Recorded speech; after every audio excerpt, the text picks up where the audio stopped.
got a club and you ain't in it, it will never, ever, ever be fixed. It's never going to get any better. Don't look for it. Be happy with what you got. Because the owners of this country don't want that. I'm talking about the real owners now. The real owners, the big wealthy business interests that control things and make all the important decisions. Forget the politicians. The politicians are put there to give you the idea that you have freedom of choice. You don't.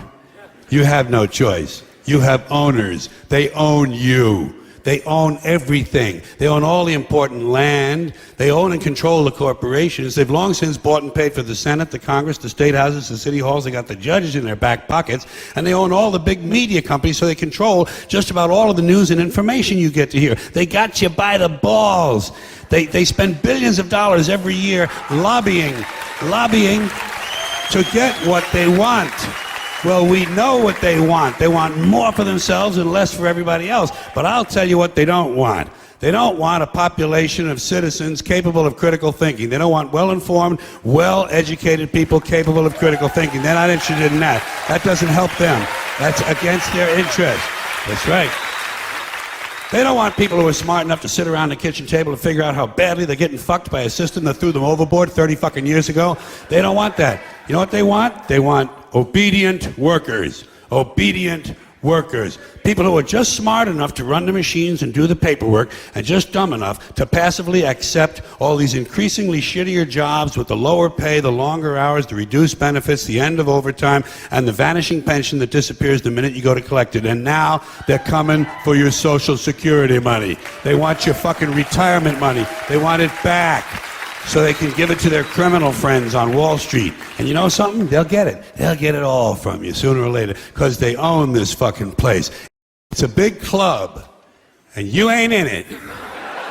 You and I are not in the big club. There's one thing you might have noticed I don't complain about. Politicians. Everybody complains about politicians. Everybody says they suck. Yeah! Well, where do people think these politicians come from? They don't fall out of the sky. They don't pass through a membrane from another reality. They come from American parents and American families, American homes, American schools, American churches, American businesses, and American universities, and they're elected by American citizens. This is the best we can do, folks. This is what we have to offer. It's what our system produces. Garbage in, garbage out. If you have selfish, ignorant citizens, you're going to get selfish, ignorant leaders. And term limits ain't going to do you any good. You're just going to wind up with a brand new bunch of selfish, ignorant Americans. So maybe it's not the politicians who suck. Maybe something else sucks around here. Like the public. Yeah, the public sucks. There's a nice campaign slogan for somebody. The public sucks. Fuck hope. Fuck hope. Because if it's really just the fault of these politicians, then where are all the other bright people of conscience? Where are all the bright, honest, intelligent Americans ready to step in and save the nation and lead the way? We don't have people like that in this country. Everybody's at the mall, scratching his ass, picking his nose, taking his credit card out of his fanny pack and buying a pair of sneakers with lights in them. So I have solved this little political dilemma for myself in a very simple way. On election day, I stay home. I don't vote. Fuck them. Fuck them. I don't vote. Two reasons I don't vote. First of all, it's meaningless. This country was bought and sold and paid for a long time ago. The shit they shuffle around every 4 years doesn't mean a fucking thing. And secondly, I don't vote because I believe if you vote, you have no right to complain. People like to twist that around, I know. They say, well, if you don't vote, you have no right to complain. But where's the logic in that? If you vote and you elect dishonest, incompetent people and they get into office and screw everything up, well, you are responsible for what they have done. You caused the problem. You voted them in. You have no right to complain. I, on the other hand, who did not vote, who in fact did not even leave the house on election day, am in no way responsible for what these people have done and have every right to complain as loud as I want about the mess you created that I had nothing to do with.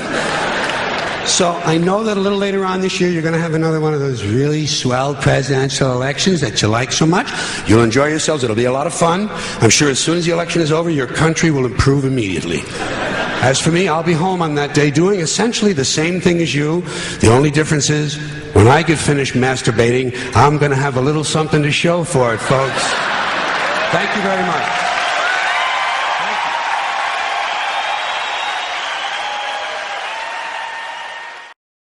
But in the bullshit department, a businessman can't hold a candle to a clergyman. Because I got to tell you the truth, folks. I got to tell you the truth. When it comes to bullshit, big time, major league bullshit, you have to stand in awe of the all-time champion of false promises and exaggerated claims, religion. No contest. No contest. Religion easily has the greatest bullshit story ever told. Think about it. Religion has actually convinced people that there's an invisible man living in the sky who watches everything you do every minute of every day. And the invisible man has a special list of 10 things he does not want you to do. And if you do any of these 10 things, he has a special place full of fire and smoke and burning and torture and anguish, where he will send you to live and suffer and burn and choke and scream and cry forever and ever till the end of time. But he loves you.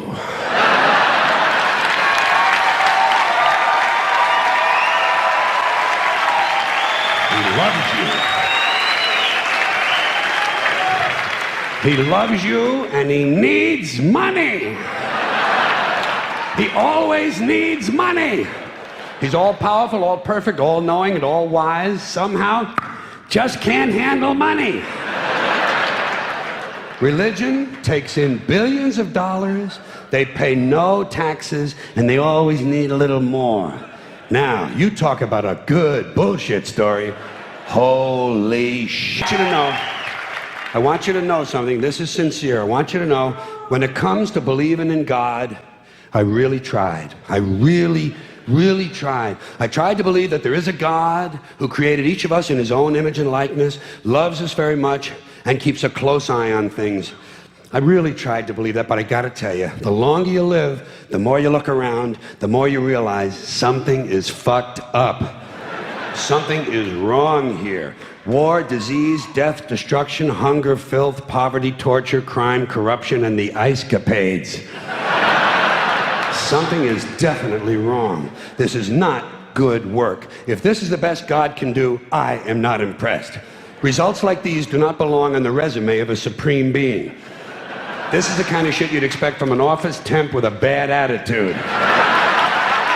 And just between you and me, if in any decently run universe, this guy would have been out on his all-powerful ass a long time ago. And by the way, I say this guy because I firmly believe, looking at these results, that if there is a God, it has to be a man. No woman could or would ever fuck things up like this.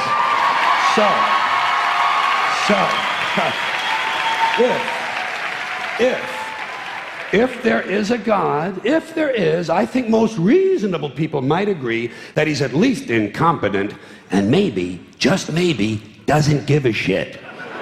Doesn't give a shit, which I admire in a person and which would explain a lot of these bad results. So rather than be just another mindless religious robot, mindlessly and aimlessly and blindly believing that all of this is in the hands of some spooky, incompetent father figure who doesn't give a shit, I decided to look around for something else to worship, something I could really count on. And immediately, I thought of the sun. Happened like that. Overnight, I became a sun worshiper. Well, not overnight, you can't see the sun at night. The first thing the next morning, I became a sun worshiper. Several reasons. First of all, I can see the sun, okay? Yeah. Unlike some other gods I could mention, I can actually see the sun. I'm big on that. If I can see something, I don't know, kind of helps the credibility along, you know? So every day I can see the sun as it gives me everything I need: heat, light, food, flowers in the park, reflections on the lake, an occasional skin cancer. But hey, at least there are no crucifixions, and we're not setting people on fire simply because they don't agree with us. Sun worship is fairly simple. There's no mystery, no miracles, no pageantry, no one asks for money, there are no songs to learn, and we don't have a special building where we all gather once a week to compare clothing. And the best thing about the sun, it never tells me I'm unworthy. Doesn't tell me I'm a bad person who needs to be saved. Hadn't said an unkind word. Treats me fine. So I worship the sun. But I don't pray to the sun. Know why? I wouldn't presume on our friendship. It's not polite. I've often thought people treat God rather rudely, don't you? Asking trillions and trillions of prayers every day, asking and pleading and begging for favors. Do this, give me that, I need a new car, I want a better job. And most of this praying takes place on Sunday, his day off. It's not nice, and it's no way to treat a friend. But people do pray, and they pray for a lot of different things. You know, your sister needs an operation on her crotch. Your brother was arrested for defecating in a mall. But most of all, you'd really like to fuck that hot little redhead down at the convenience store. You know, the one with the eye patch and the club foot, huh? Can you pray for that? I think you'd have to. And I say, fine, pray for anything you want. Pray for anything. But what about the divine plan? Remember that? The divine plan. Long time ago, God made a divine plan. Gave it a lot of thought, decided it was a good plan, put it into practice. And for billions and billions of years, the divine plan has been doing just fine. Now you come along and pray for something. Well, suppose the thing you want isn't in God's divine plan. What do you want him to do? Change his plan? Just for you? Doesn't it seem a little arrogant? It's a divine plan. What's the use of being God if every rundown schmuck with a $2 prayer book can come along and fuck up your plan? And here's something else, another problem you might have. Suppose your prayers aren't answered. What do you say? Well, it's God's will. Thy will be done. Fine, but if it's God's will and he's going to do what he wants to anyway, why the fuck bother praying in the first place? Seems like a big waste of time to me. Couldn't you just skip the praying part and go right to his will? It's all very confusing. So to get around a lot of this, I decided to worship the sun. But as I said, I don't pray to the sun. You know who I pray to? Joe Pesci. Joe Pesci. Joe Pesci. Two reasons. First of all, I think he's a good actor, okay? To me, that counts. Second, he looks like a guy who can get things done. Joe Pesci doesn't fuck around. Doesn't fuck around. In fact, Joe Pesci came through on a couple of things that God was having trouble with. For years, I asked God to do something about my noisy neighbor with the barking dog. Joe Pesci straightened that cocksucker out with one visit. It's amazing what you can accomplish with a simple baseball bat. So I've been praying to Joe for about a year now. And I noticed something. I noticed that all the prayers I used to offer to God and all the prayers I now offer to Joe Pesci are being answered at about the same 50% rate. Half the time I get what I want, half the time I don't. Same as God, 50-50. Same as the four-leaf clover and the horseshoe, the wishing well and the rabbit's foot. Same as the mojo man. Same as the voodoo lady who tells you your fortune by squeezing the goat's testicles. It's all the same, 50-50. So just pick your superstition, sit back, make a wish, and enjoy yourself. And for those of you who look to the Bible for moral lessons and literary qualities, I might suggest a couple of other stories for you. You might want to look at The Three Little Pigs. That's a good one. Has a nice, happy ending. I'm sure you'll like that.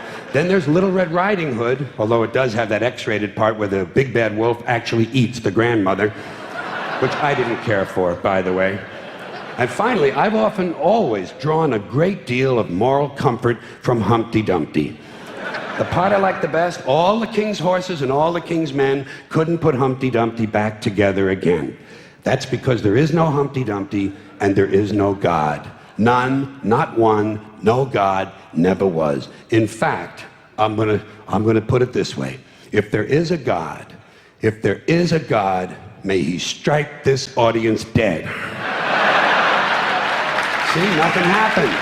Nothing happened. Everybody's okay. All right? Tell you what.